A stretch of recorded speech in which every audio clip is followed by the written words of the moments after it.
베드로는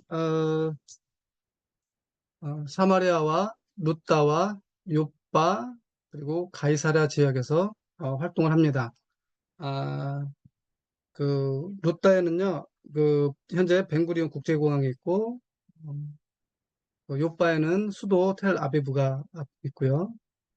그 앞에 큰 고래가 있는데, 요나를 상징하는 그런 조형물이 있고요.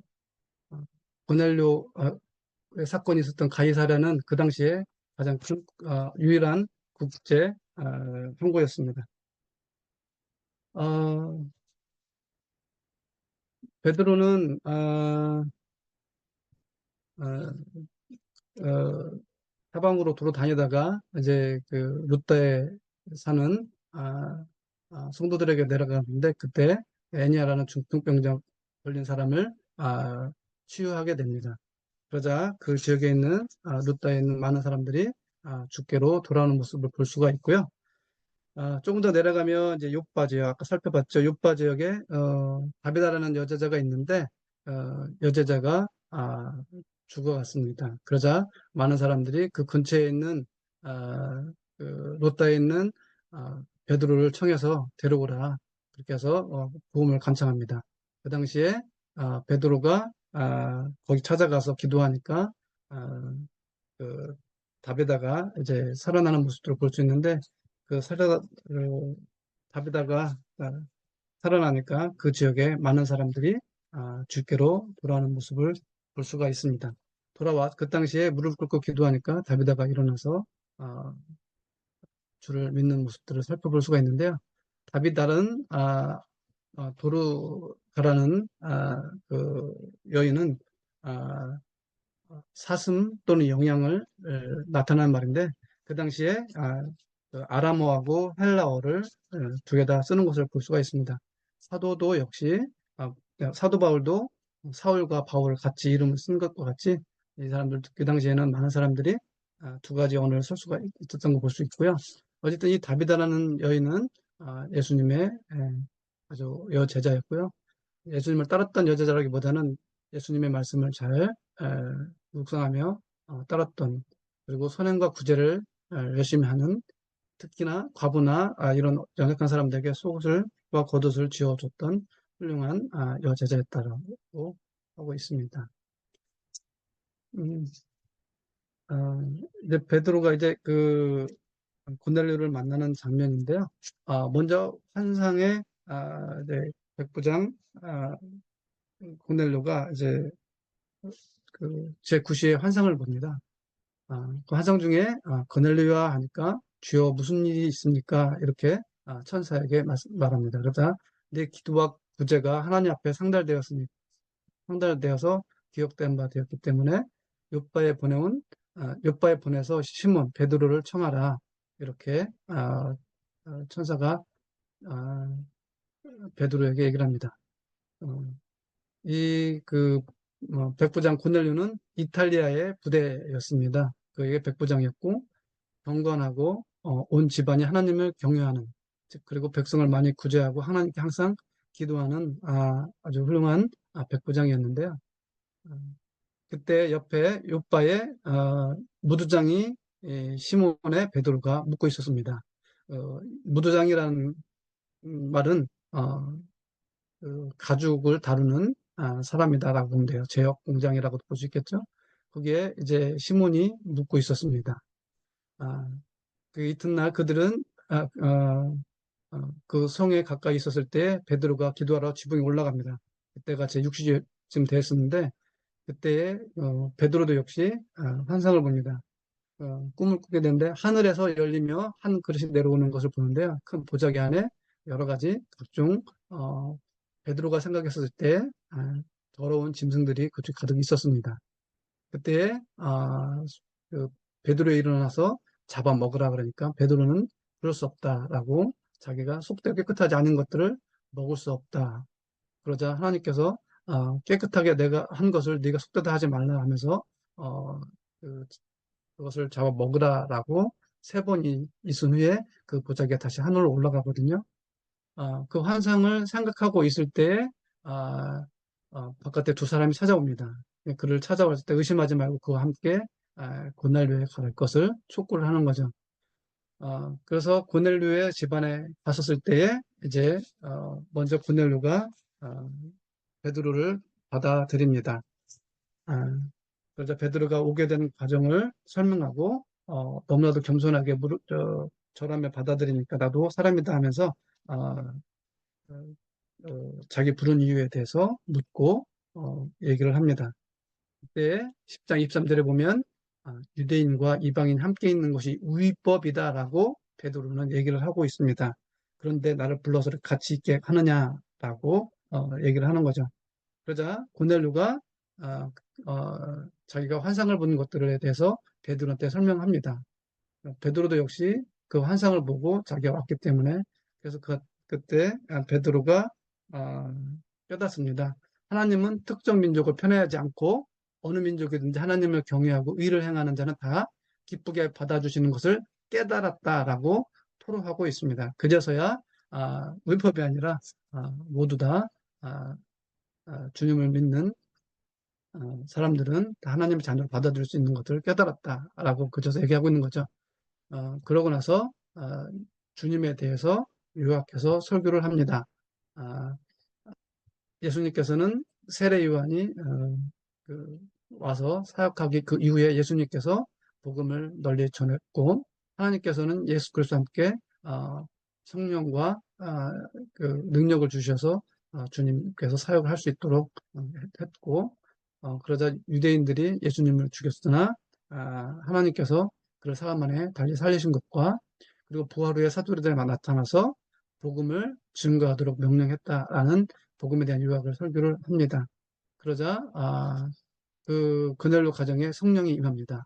성령이 임해서 모든 사람들에게 임할 때 베드로와 함께 온 할례자들도 그 모습을 보는 겁니다. 어쨌든 그 고넬료 가정에 성령이 임할 때 어, 성령이 임하는 그 모습을 바라봤고요. 고넬료 가정이 모두 세례를 받는 역사가 이루어집니다. 그때 베드로가 이렇게 얘기합니다. 우리와 같이 예, 즉 유대인과 같이 성령을 받았으니 누가 능히 물로 세례 받음을 금하겠느냐. 명하여 예수 그리스도의 이름으로 세례를 베풀라 해서 그 세례를 베푸는 거죠. 즉 믿음만으로도 이방인들이 교회에 받아들여질 수 있음을 보여주는 하나님의 증거였습니다. 이것은 정말 큰 사건입니다. 우리는 가볍게 그 얘기를 받아들일 수 있지만 음식법에 대해서 굉장히 고민을 해야 되는 부분이거든요. 그만큼 유대인들이 얼마만큼 자기들의 틀에 갇혀 있었는가라는 것들을 베드로의 입을 통해서 우리가 알 수 있는 것일 수도 있겠습니다.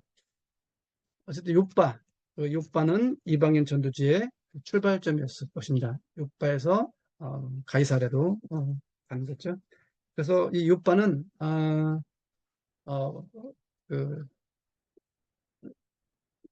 어, 그 복음의 출발점이 됐는데 사도 바울은 그렇습니다. 로마서에 보내심을 받지 아니하면 어찌 전파려 기록된 바 아름답도다 좋은 소식을 전하는 자들의 발휘함과 같으냐라고 고백을 했고요. 베드로와 요나의 공통점은 그렇습니다. 구약에서 요나, 신약에서 베드로가 이방인에게 전하는 어떤 출발점이었다라고 볼 수가 있겠습니다.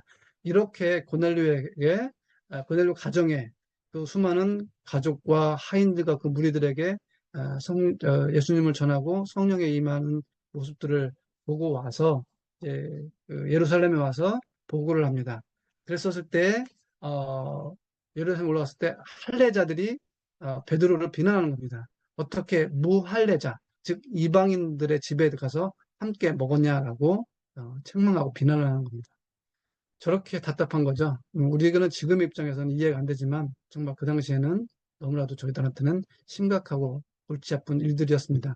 그러자 베드로가 변론을 합니다. 자신이 욥바에서 환상을 본 것, 그리고 성령의 지시대로 고넬료의 집에 간 것, 고넬료의 천사 고넬도 역시 천사를 통해서 환상을 통해 자기를 불렀다는 것. 그리고 설교를 시작할 때 성령이 임한 사실. 그리고 물이 아니라 성령으로 세례를 받으리라.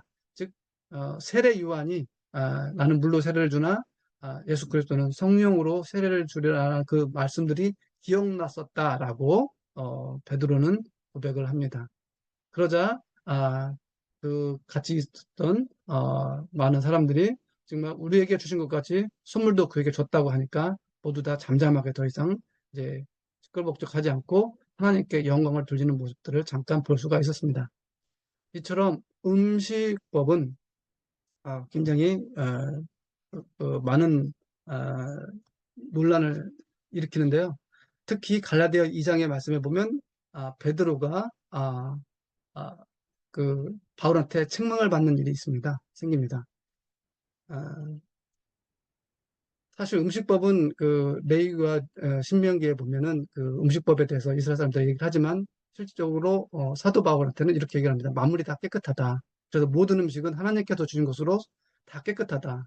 즉, 뭐 물론 이제 아까 그 고넬료에 가기 전에 봤던 그 환상은 사람을 의미를 하겠죠. 그러니까 이방인들도 다 어, 케어해라 이런 뜻으로서 어떤 환상적인 모습을 보여줬지만 어쨌든 그것도 음식이라고 보면 모든 음식은 깨끗하다.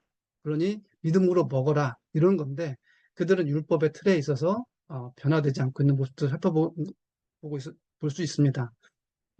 갈라디아서 2장의 사건은 큰 사건인데요. 안디옥에 이제 그 바울과 이방인들이 어울려서 먹고 있었고 베드로도 역시 이방에 어울려서 먹고 있었습니다. 음식을. 그런데 아, 그, 어, 예루살렘에서 온 유대인들이 도착하자마자 벌떡 일어나가지고 물러나는 겁니다. 왜냐면 이방인하고 먹고 있으니까 베드로가 그렇게 고넬료 가정에서 그 모습을 깨달았었음에도 불구하고 그런 모습들을 뿐만 아니라 그 같이 있던 바나바조차도 일어나서 불러서 이방인들과 다시 이렇게 멀어지는 모습들을 보니 사도 베드로는 얼마나 답답하겠습니까?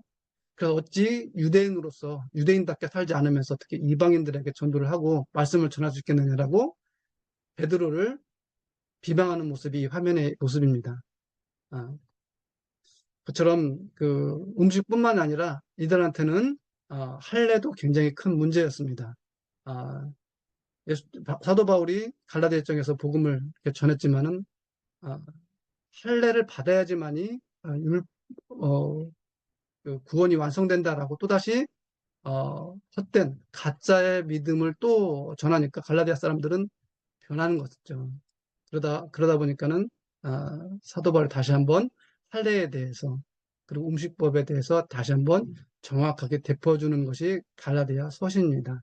아까 조금 아까 살펴본 것처럼 음식법은 그렇게 큰 문제죠. 어떻게 음식 하나로서 이방인과 같이 친해질 수 못하느냐 이거죠. 이렇게 다른 둘이 되면 안 되는 거죠. 주님 안에서 하나가 되어야 되는데 예, 휘장을 깨부셨고 하나가 되어야 되는데 그러지 못한 그 안타까운 모습들을 볼 수가 있고요. 또한 할례를 통해서 정말 자기들의 자랑이에요. 할례는 어, 예수님을 믿는 건 오직 믿음으로인데 자기 할례를 통해서 남성의 모습을 통해서 내가 전도해서 할례 받았다. 자기들 유대인들끼리 그렇게 헛된 모습으로서 할례를 얘기를 하고 있는 거예요. 그렇지만 그 할례도 율법으로 구원을 이룰 수 없다라고 갈라디아서 2장 16절에 다시 한번 정확하게 말씀을 사도 바울이 하고 있는 겁니다. 오직 복음은 예수 그리스도이고 십자가에 죽으시고 부활하신 그것을 믿음으로써 구원과 의에 이르는 것이지 그 의는 오직 하나님의 은혜로서 이루어지는 것이지 오직 율법으로서 이루어지는 것이 아니라는 것을 다시 말씀하고 계십니다. 사람이 의롭게 되는 것은 율법의 행위로 말미암은 것이 아니요 오직 예수 그리스도를 믿음으로 말미암아 되는 것이고 율법으로서의 행위로는 의롭다함을 얻을 육체가 하나도 없다라고 못 받고 있습니다. 안디옥에 드디어 교회가 생겼습니다. 안디옥은 알렉산더가 죽은 후에 BC 300년경에 셀루쿠스 왕조에 의해서 생겨졌고요. 로마 제국의 수리아 수도였습니다. 인구는 500만 명이 살고 있었고요. 유대인이 7분의 1이나 살고 있었던 아주 많이 살고 있는 그런 거대 도시였습니다. 그곳에 최초의 이방인 교회가 생겼고요. 안디옥 교회가, 즉 예루살렘과 안디옥은 주축이었던 것이죠. 그리고 바나바와 바울이 거기서 예수님을 전하자 그리스도인이라는 칭호를 얻고요. 구제를 했던 그런 지역입니다. 로마와 알렉산드리아와 안디옥 교회는 초대교회 신학적 분산을 이루었습니다. 스테판의 그 순교로 인해서 많이 흩어져서 그 복음을 전해지게 되는데요. 베니게와 구브로와 안디옥까지 유대인들에게만 말씀을 전하는데, 근데 오히려 많은 사람들이, 구브로와 군네 사람들이 안디옥까지 가가지고 헬라인에게도 예수님을 전파하는 모습을 볼 수가 있습니다. 그러자 예루살렘 교회가 사람들의 소문을 듣고 바나바와 안디옥을 그쪽에 보냅니다. 그리고 결국 이제 바나바가 사울을 찾아서 어, 1년간 거기서 그, 그 예수님에 대해서 복음을 전하고 가르치는 일들을 합니다. 그 당시에 그리스도인이라는 칭호를 받게 되는 장면이 11장에 나오는 모습입니다. 저 동굴은 안디옥 교회 동굴이고요. 그 내부에 사도 베드로의 부조가 있다라고 합니다.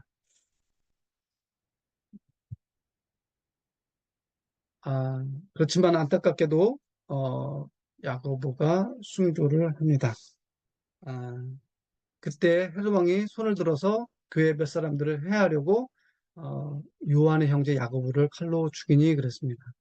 그 야고보는 우리 알다시피 베드로, 요한, 야고보는 정말 예수님의 곁에서 정말 수제자라고 할 수 있는 3인방이라고 볼 수 있는데요. 그 중에 야고보가 먼저 최초로 순교를 합니다. 그 죽는 모습을, 순교된 모습을 보고 유대인들이 기뻐하는 거예요. 그러니까는 누가 좋아했겠느냐. 정치적으로 그때 헤롯 왕이 정치적으로 이것 봐라. 그 사람들을 오히려 죽이니까 유대인들이 더 좋아하네 하고 적극적으로 가담을 해서 오히려 핍박과 탄핵이 더 심각해지는 것을 볼 수 있습니다. 그때 이제 베드로는 이제 잡혀 갇히게 됩니다. 그때 천사가 베드로를 구출해주는 장면이고요. 그때 이제 베드로마저 야고보는 순교하고 베드로는 감옥에 갇혔으니 교회가 어떻겠습니까? 정말 난감하죠.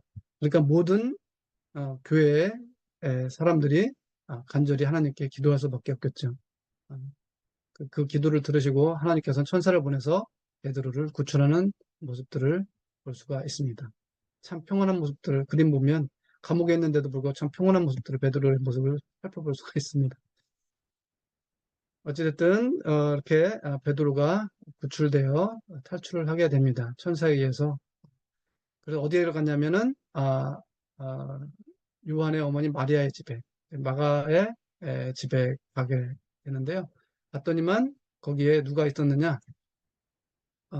로데라는 여종이 바깥에 나가서 베드로가 문 두들기는 소리에 나가서 베드로를 맞이하는데 기쁘고 놀라움에 처해서 급히 들어가가지고 베드로가 왔다니까 믿지 않는 거죠. 어떻게 넌 천사의 모습을 봤다라고 하면서 믿기지 않는 모습들을 볼 수 있습니다. 아무튼 베드로가 그래서 집으로 들어가서 야고보와 형제에게 전하라고 하고 자기가 그동안에 되어졌던 모든 일들을 전해줍니다. 여기서 야고보는 아까 전에 순교했던 야고보가 아니라 예수님의 동생 야고보입니다. 동생 야고보와 그 형제, 그 야고보는 예루살렘 교회의 주축이 됩니다. 예수님의 동생이죠. 그리고 베드로와 많은 사도들은 정말 두루다니면서 아까도 본 것처럼 예수님을 전하기 때문에 어, 이스라엘뿐만 아니라 세계 각처에 복음을 전해 흩어지고 어, 야고보가 중심이 되어서 많은 연락책이 되기도 하고 담당합니다. 그것이 예루살렘 교회 초대교회의 모습이라고 보면 되겠습니다. 그래서 야고보가 아까 중심이 있었고 많은 사람들이 오가면서 정보를 공유했다라고 보면 될 것 같습니다. 아, 이곳은 그 가이사랴에 있는 원형극장입니다. 요즘도 순례자들이 가면 체험으로서 말하기 체험을 할 수 있는 저 끝에 보면 가운데 사람 있죠. 거기서 야호하면 이쪽 어, 안주석에서 많은 사람들이 잘 들리는 거죠. 예수님이 배를 앞에 얹어서 어, 띄워서 그, 디베라 바닷가라든지 여러 지역에서 예수님께서 말씀을 전할 때 바람을 등지고 얘기하게 되면 그 소리가 잘 전달되잖아요. 네, 그런 체험도 여기서 원형극장에서 할 수 있다고 합니다. 여러분도 가게 되면 이런 체험을 한번 할 수 있을 것 같고요. 이곳에 아그리빠가 이제 그 마지막 연설을 하는 모습인데요. 어, 그 당시에 이제 이런 모습들이 있습니다. 어, 그 헤롯이 이제 그 유대 많은 사람들한테 옷을 잘 차려입고 나가 나가서 얘기를 할 때 백성들이 아부하면서 당신은 신의 소리요 사람의 손이라 아니라라고 죽여 세웁니다. 아부꾼들이죠. 정말 탄압이 심하고 유대인들을 정말 많이 그 억압하면서 하고 있는데 막상 나타나니까 이렇게 아부하는 모습들로 글을 떠받들고 있는데요. 그런 자를 하나님께서는 아, 치죠. 그래서 벌레 먹여 죽게끔 합니다. 그, 그 죽음이 누가는 의사면서도 불구하고서 그 의학적으로 어떻다 얘기하지 아니하고 오로지 교회를 핍박했기 때문에 하나님의 영광을 가로챈 해역인이다라고서 단순하게 이렇게 기록을 하고 맙니다. 헤롯은 야고보도 살해하고 베드로도 감옥에 두었다가 죽이려고 했다가 살인 미수로 그쳤지만은 그러자 벌레 먹혀 죽게 되었는데 그에 반해서 사울은 똑같이 틀리지 않죠. 스테반도 살해를 하고 어, 교회를 핍박한 그런 어, 자기가 지금 교회에만 핍박했던 괴수다라고 고백을 하지만 그는 변화돼서 정말 자기 사도가 되는 그런 모습들을 보게 되는데요. 그것은 하나님의 은혜로 하나님이 역사를 하기 때문에 이루어진 일이다라고 볼 수 있겠습니다. 이것은 여러분들이 한번 읽어보시도록 하고요. 아, 헤롯이 죽은 것이 유대 고대사에 잘 나와 있습니다. 오늘 배운 말씀들을 한번 쭉 정리 한번 해보도록 하겠습니다. 예루살렘에서 어, 성령 강림이 임해서 유대 각 지역으로 퍼져나가고 스테반 집사의 순교로 인해서 사마리아 성까지 퍼집니다. 네. 그리고 어, 그때 이제 사마리아 지역에 퍼져서 빌립 집사가 전도하고요. 어, 베드로가 하고 요한이 그 지역에 가서 안수하고 각 성에 주님의 말씀을 전했고요. 베드로는 루터와 요빠에 가서 그리고 빌립은 밑에 그 그죠? 어, 어디야? 음, 가사 쪽에 가가지고 부솔 시내까지 가가지고 대시를 어, 그 세례를 줬던 그런 것을 오늘 배웠고요. 돌아오는 길에 아소도에서 가이사랴까지 가는 모습들을 살펴봤습니다. 베드로는 롯다와 욥바와 롯다뿐만 아니라 가이사랴에 가서 고넬료의 환상을 통해서 세계로 끝까지 가는 그런 모습들을 우리가 공부했습니다. 한편 베드로는 다메섹에서 가다가 회심을 했고 그리고 아라베아로 갔다가 아라베아에서 3년 동안 전도하고 예수님에 대해서 묵상하고 다시 다메섹에 가서 전도한 모습들을 우리가 공부를 하였습니다.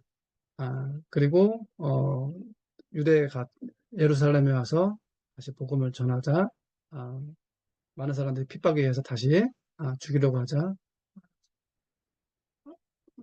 가이사랴에서 고향인 바울 다소로 가는 모습까지 우리가 살펴보았습니다.